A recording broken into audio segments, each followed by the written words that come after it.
Hello students, I hope you all are happy, safe and healthy wherever you are in this part of the world. I am Chetan Dikshit and I've been taking physics here at Allen Center Kota, and I have with me Mr. Vikram Bharadwaj as well. Vikram sir has been taking maths here at Kota as well. Welcome Vikram sir. Thank you so much, sir, for the kind introduction. This is going to be a very short video for the students, and we are going to cover three major aspects of the students' life cycle and how students prepare for the competitive examinations. True. So one aspect of this is going to be on time management. Okay. We are also going to talk about how should students cover their course for the competitive examination that they are planning to appear for in this span of time. And also we are going to talk about self-studies for students and how important it is. Wow. Coming on to time management, sir. Yeah. I would want to ask from you that a lot of students, they make schedules. True. They have been doing it in the past up till 10th standard. True. But in 11th and 12th standard, especially when they make their schedules, when they make their calendars that they are going to follow throughout the day, the whole thing gets procrastinated a lot. True. And they are not able to follow that particular specific schedule. So what should the students do? So students, still, if you are in 11th and 12th right now listening to us, if you are till 10th boards, your preparation strategy, if you were a serious student, you would have prepared an hourly plan, an hourly schedule each and every day and tried to follow that. But you would have definitely experienced that following an hourly plan is not only hard, but it also requires a lot of motivation from your end, which it's very hard to continue that type of motivation and try and drive throughout the year, given that that's a board preparation. Now you have entered into a regime of competitive preparation that requires even more motivation and drive for you guys to cover the whole syllabus, right? Right.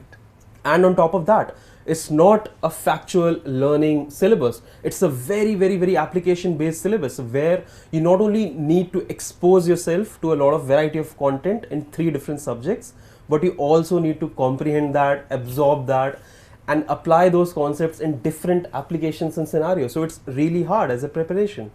But successful students do it in a different manner.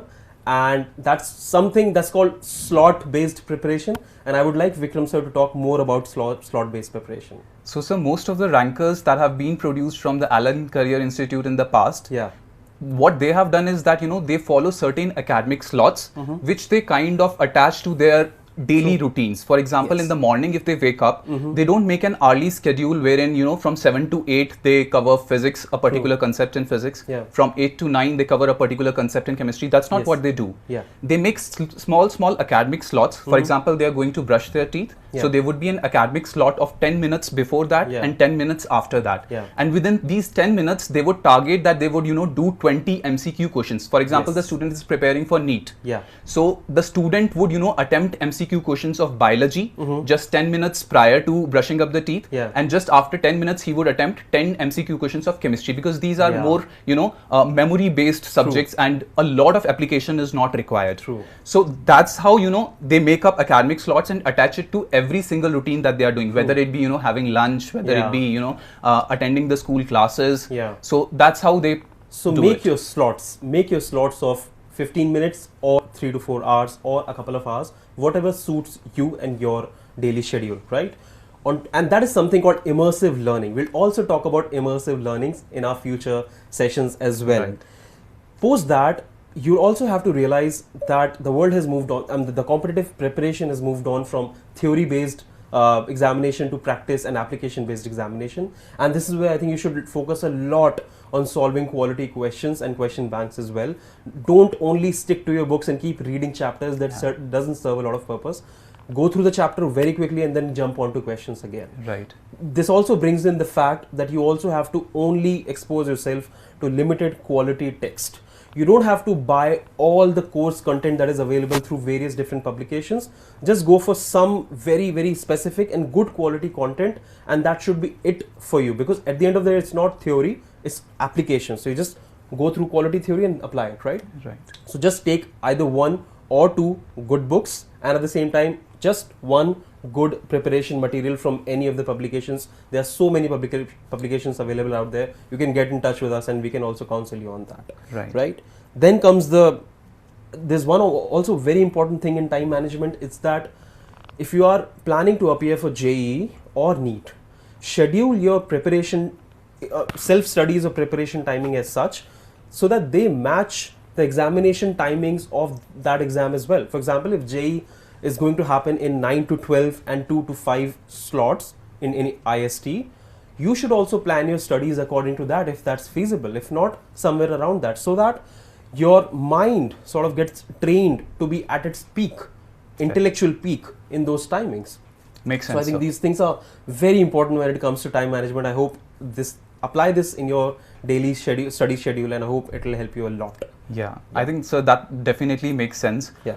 Now I would want to come to the course coverage aspect. True. Given that we are already into July, yeah, and the classes are also getting hampered because yeah, of the COVID situation yeah, going on right now. Mm-hmm. So how do you suggest, sir, that the students should go about covering the course, given that they'll be appearing for their examinations, JEE or NEET examinations yeah, next year, mm-hmm, or maybe the year after?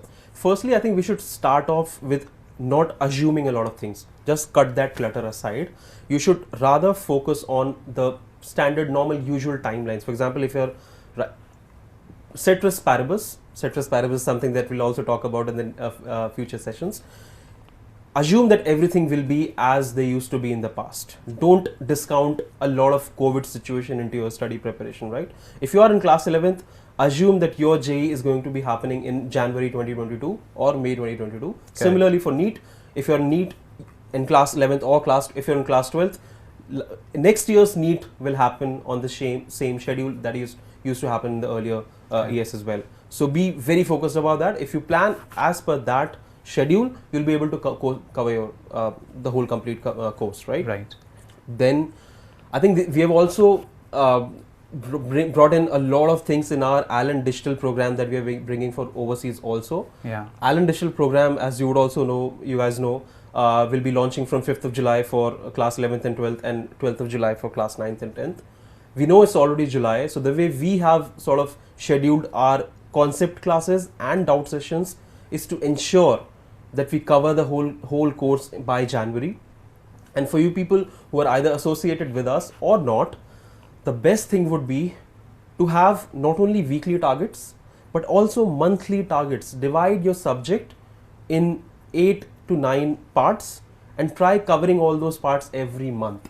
Right, so and keep sort of revisiting those goals and aligning your preparation. That really makes sense, sir. And I would want to further stress on this particular fact that course coverage becomes really important when it comes to the competitive examinations. Exactly. Being in boards, you can still manage to leave out certain section of the course and still go for your examination, but it doesn't work out in the JEE and NEET examination per se. Yeah. I would just want to take an instance of my student who used to be very strong in probability and permutations combination.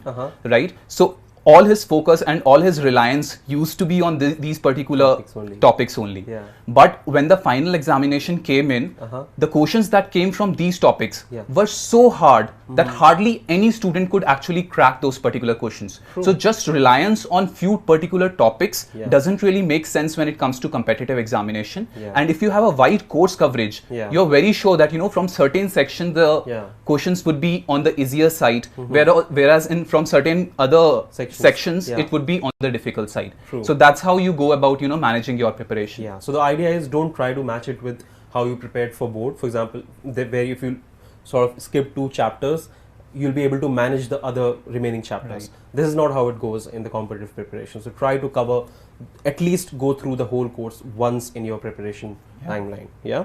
So now let's quickly come to the self-study aspect of this whole preparation, which actually forms the core part of the preparation, because self-study is very, very important when it comes to competitive examinations like JEE and NEET. True. I mean, Allen ecosystem, all the support that you guys are going to get, all the books and materials that you guys are going to buy and study from is just one part of the puzzle. Yeah. The biggest part of the puzzle is you and your studies and your commitment and your devotion towards your goal.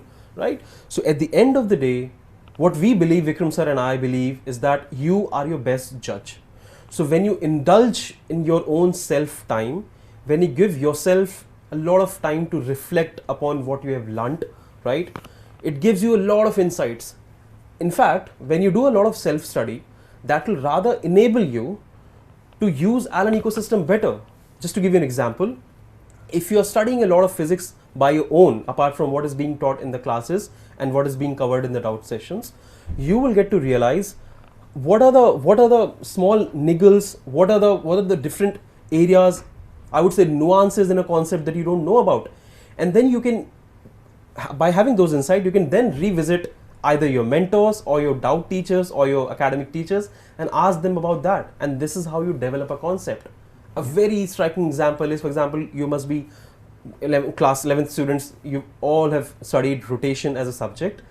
There are so many nuances to, I mean, simple looking questions in rotation. Only when you try to solve them by yourself, will you get to know the nuances of that, and then you can answer. If you don't solve it, you won't be able to question. You won't even know it. Right, sir. So self-study allows you to put the spotlight on the creases, put the spotlight on the gaps that you have in your studies. So please do that. So that becomes more important in the application-based exams like JEE and NEET, especially when the focus for NRI students has shifted from SAT subjects to JEE mains. Obviously, this becomes more important because this is more application-oriented exam. And in application-oriented exams, the way we tell our students to prepare is that until 10th standard, they just used to read the concept and after that start attempting the solved questions by themselves without looking at the answers.